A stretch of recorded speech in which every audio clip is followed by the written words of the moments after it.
Hey guys, welcome back to the channel. My name's LT, and today we're going to be doing things just a little bit different. We're not going to be working on Ugly Truck or on any project for that matter. Instead, I'm going to be answering a question that a lot of you guys have asked down in the comments on more than one occasion. We're going to talk about why I moved cross country 2 times in the last 5 years and how I landed my dream job building trucks on TV. Now, we do have a goal to reach 30,000 subscribers on this channel, so help me out and subscribe and like this video if you haven't done so yet. I'd really appreciate it. So let's jump right in.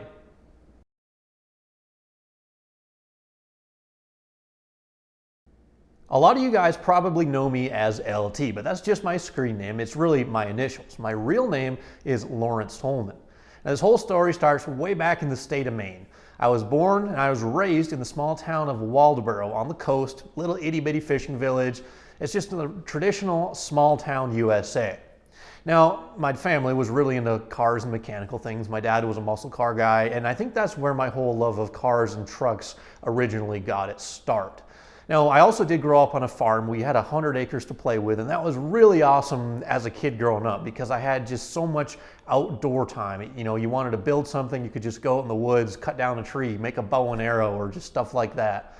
I also was into kind of the mechanical stuff from an early age, you know, mini bikes early on. I had a couple different mini bikes I would ride and learn how to work on.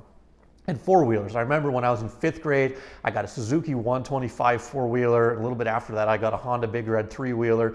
And I just had a blast as a young kid being able to ride.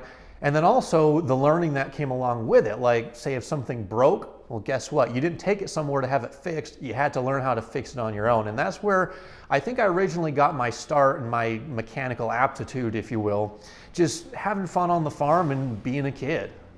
My passion for all mechanical things quickly outgrew mini bikes and four-wheelers because as I was becoming a teenager, I knew I'd have to drive someday on the road, and I looked forward to that day so much. I couldn't wait to get on the road, and I couldn't wait to drive. But of course, you need a truck or a car to drive, and if you know anything about the state of Maine, well, you know that all the cool cars, you know, muscle cars, Mustangs, Camaros, Chevelles, stuff like that, they're all rotted out, they're rusted away. Or if you can actually find one that's in decent condition, the price is just way too much for a teenager to be able to afford. So my first project vehicle was a 76 Chevy C10 truck. Short wheelbase, had a 6-cylinder 250 in it, just the basic plain Jane truck. And it was pretty rusty, but it had a good solid frame, and it was only $300, so it was a great project to start with as a teenager. Thanks to that first truck, I learned pretty much all the skills that I still continue to develop to this day. Welding, rust repair, wiring, engine swaps, you know, the list just goes on and on. And I had a blast with that truck, and I had it until I was about 19 or 20. But I did end up selling it. When I turned 18, when I graduated high school, I kind of wanted to get out of the state. You know, I love Maine. It's a really, really pretty place to live and to grow up. But I just wanted to, I don't know, see the world or whatever. So it was time to move on. So I picked a state a long, long way away, and I moved to Idaho, and that's where I went to college. I always knew that my career would have something to do with cars, but because a lot of my family is self-employed, I kind of took that as inspiration. So when I did go to school, I majored in business management, emphasizing in supply chain management, and I had a minor in mechanical engineering because I kind of figured, who knows, maybe I'll get a job at like an OEM manufacturer or something like that, designing cars or, you know, designing the processes that build the cars. But that's not what the future had in store for me. You know, I always had a hands-on approach, and I just don't think I could see myself sitting behind a desk all day. I really, really enjoyed getting my hands dirty. Now, while I was in college, I got a job as a mechanic for a small transportation company, you know, basically doing maintenance, oil changes, brake jobs, you know, simple diagnostics and repair. And while I was at that transportation company, I was working for a guy named Dan. Dan was kind of like me, you know, a real gearhead, a real cool guy to work with. And after college, I continued to work for him, and together we started a company called Redshift, which is still in business to this day in Idaho Falls, Idaho. And it was a performance shop. You know, we got a chassis dyno, and we did all kinds of cool projects. Worked on muscle cars, some import stuff. I know a lot of you guys who watch this channel probably aren't into Subarus and Evos and stuff like that, but I got to work on it all, and it was really a cool experience to be able to work on a variety of different stuff and, you know, further develop my skills of fabrication, wiring, engine swaps, because that's kind of what we specialized in.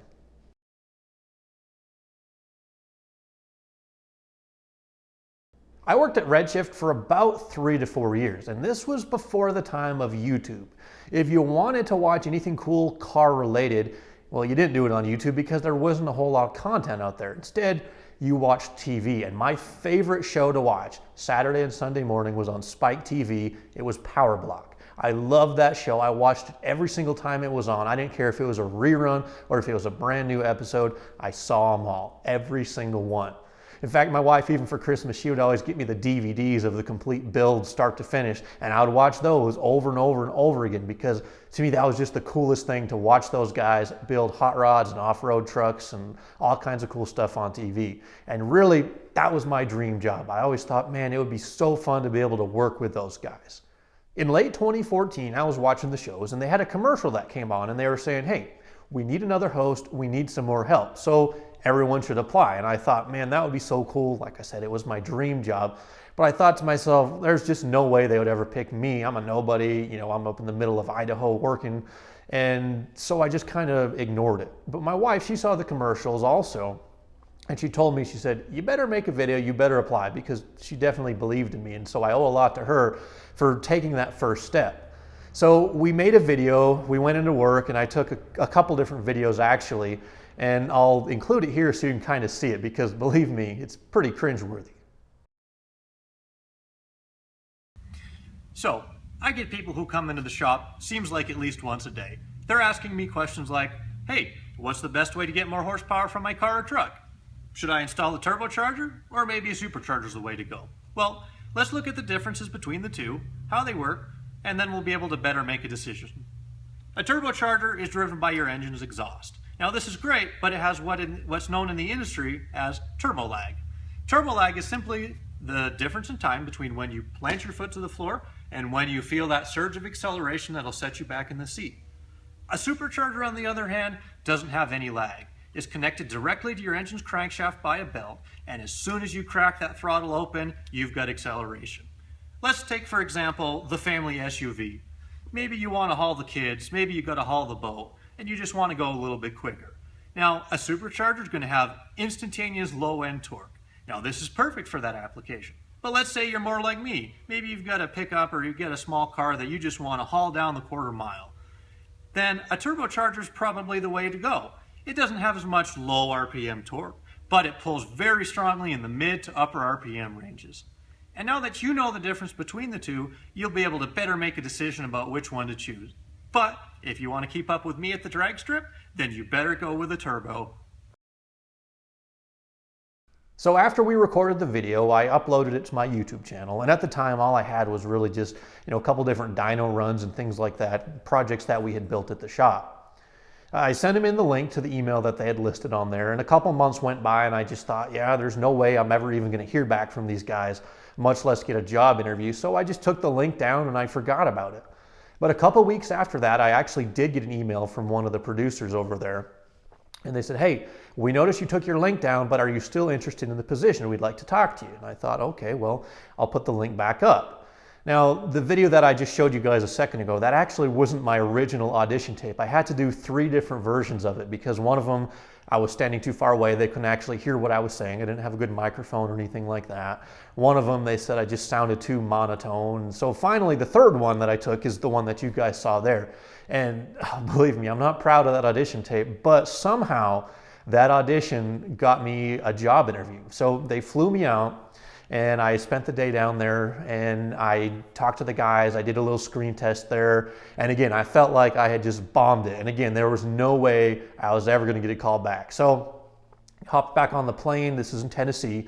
I hopped back on the plane and flew back to Idaho. But the very next day, I got a call with a job offer. And this was in, I believe, late May or early June that I got the offer. So I thought, okay, this is pretty awesome. This is what I've always wanted. This is a dream opportunity, so let's make it happen. So we listed the house for sale, and in less than a month, I had all our stuff packed up, and we were moving cross country to Franklin, Tennessee.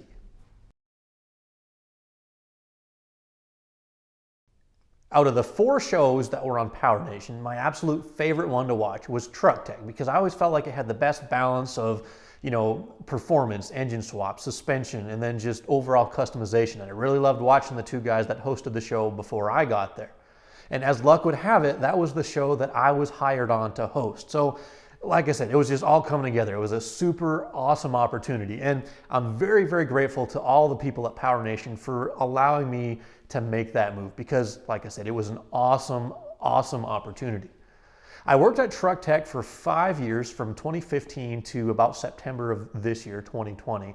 And it was a blast. I had some amazing opportunities. I was able to go travel the country and see a lot of things I otherwise wouldn't have been able to see. I got to go to the SEMA show a couple of times. I got to go to a couple different road courses. I went to NCM Motorsports Park up in Bowling Green, Kentucky a couple of different times. We went in Las Vegas Motor Speedway, countless drag strips. We did lots of off-roading. And not to mention the cool tools and equipment that we had access to be able to build. And the projects, that was probably the best part, is the projects. I think there's two that were my top favorites. One of them we called Supermax. That was a 2003 2500 HD single cab, and we made a regular cab short box LB7 Duramax. That was kind of one of my bucket list trucks. And another one was probably one of the last trucks I got to work on there. We called it Project Low and Slow. It was a 66 C10 patinaed out, and it had a turbocharged 292 straight six under the hood. Just a really odd, really unique, and a really fun project to be able to work on. Now, throughout this time living in Tennessee, Tennessee is a really beautiful part of the country, don't get me wrong. But I'm a northern boy, and it gets really warm and really humid down there in the summertime. And it's just to the point where, for me, it's kind of uncomfortable. And so that was kind of the first ding against Tennessee for me. And the second thing, my whole family is self-employed. Put it this way, my dad owns a small glass shop. I've got uncles who own mechanic shops and junkyards and things like that. Both of my grandfathers are self-employed. So it's it does kind of run in my blood, is to have that independent spirit. So even though working at Truck Tech was a dream job, I also had another dream, another bucket list item, and that was to one day run my own shop. So in 5 years into the show, I finally decided, you know what? It's time to make this happen. Let's try to branch out on our own. Let's take that plunge and let's see what happens. As my wife and I were making plans, trying to figure out what the next move was going to be, we kind of figured we didn't really want to stay in Tennessee. I mean, like I said before, it's a great place to live, but we also didn't have any family there. It was just us, myself, my wife, and my son. And we wanted to be a little bit closer to family because, it does kind of get lonely. So we looked at all different areas. We looked at Maine, that's where I'm from. We looked at Colorado, that's where my wife is from. But then we always kind of kept thinking about our time in Idaho and some of the surrounding states because we actually do have some family out west here. My mom and sister actually now live in Utah, and that's part of the reason why we ultimately decided to come back west. Now, there's a few other reasons as well. Number one, we live in Utah County now, which is a pretty big county. There's lots of people and potential customers around. And also, it's a really dry climate. So things like you buying an old project vehicle, well, you don't have to worry about rust and rot like you do if you live in a state like Maine.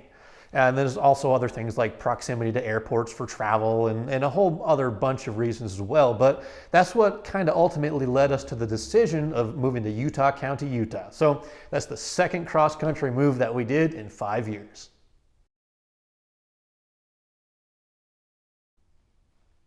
A lot of the content that you guys have seen on this channel for the last couple of months has been shot right here in my home garage. I call it a shop, it's a garage, whatever, but I'm making do with the space that I have for now. But the final goal isn't just to make content at my home garage. One of my goals, like I mentioned earlier, is I want to start a speed shop, high performance shop, and that's what the plan is. Sometime in the next couple months, I really want to find an actual shop space, whether we purchase or whether we lease it, so I can really expand and get things going. I need to put a lift in. I need some better equipment. I need some space to actually work because this is kind of just barely scraping by. I can only bring one project in at a time. And then you've got to keep everything super, super organized and clean just to be able to make it work so you have room to walk around and do the things that you can. Now, I'm not complaining by any stretch of the imagination because I feel like I've been able to build some really cool stuff out of this single residential garage. I mean, look at this. We got a turbocharged 8.1 big block swap truck that I built in a small garage like this. But the thing is, I just don't want to build trucks for me. I want to build trucks for everybody. So again, that's part of the goal. I want to build stuff for clients, but I'm going to show you guys every step along the way, whether that's builds of my own, builds for customers, So we got a lot of plans in motion, and hopefully in the next couple months, you guys will start to see some of that stuff unfold. So if you guys live anywhere near Utah County, Utah, or maybe if you're willing to travel and you need some help with a project, hit me up. I've got a business email. It's tolmanperformance@gmail.com, and there's the link down in the About tab that has my email in it, so you can reach out to me directly. And let me know what you need help with. Like I said, I'm starting a shop, and I've got, you've probably seen some of the capability that we have on the channel. So if you want something unique, if you want something custom, whether that's engine swaps, fabrication, or whatever it may be, let me know. And maybe even we'll get your project featured on the channel, because like I said a million times before, I show you guys every step along the way. So other than the plans for opening up shop, there's a few other things that we've got in motion. One of them is we're starting to launch a t-shirt and a merchandise brand, because hey, if you're on YouTube, that's kind of what you do. So we've actually got one shirt done now. I'll kind of show it to you here. It's just Ugly Truck, and it's got the hashtag on there. But we've got a couple other designs, so help me out. Just let me know down in the comments if you think that's a cool shirt, if maybe you'd buy one, or maybe if you got some suggestions for other designs. Also, speaking of Ugly Truck, in 2021, I actually did enter its first official race. It's in April, and it's in Arizona. That's really all I'm going to say for now, but I will say it's probably not what you'd think for a truck that's built like this. And it's definitely not suited for the type of race that I'm entering, but what the heck, we're going to give it a shot anyway. Other than that, we've got some major plans for the Suburban. There's a pretty significant modification that I'm about ready to start, but I kind of wanted to get this thing buttoned up and out because, well, we're in a garage that can really only hold one project at a time. So hit that subscribe button, guys, if you haven't already, because 2021 is going to be an awesome year. I want to get this channel by the end of next year, end of 2021. I want to hit 100,000 subscribers. We're at about 25 or 26,000 right now, so that's a pretty big jump. But heck, we got 365 days to make it happen, so let's come along for the ride together. I'm LT, and I appreciate each and every one of you guys.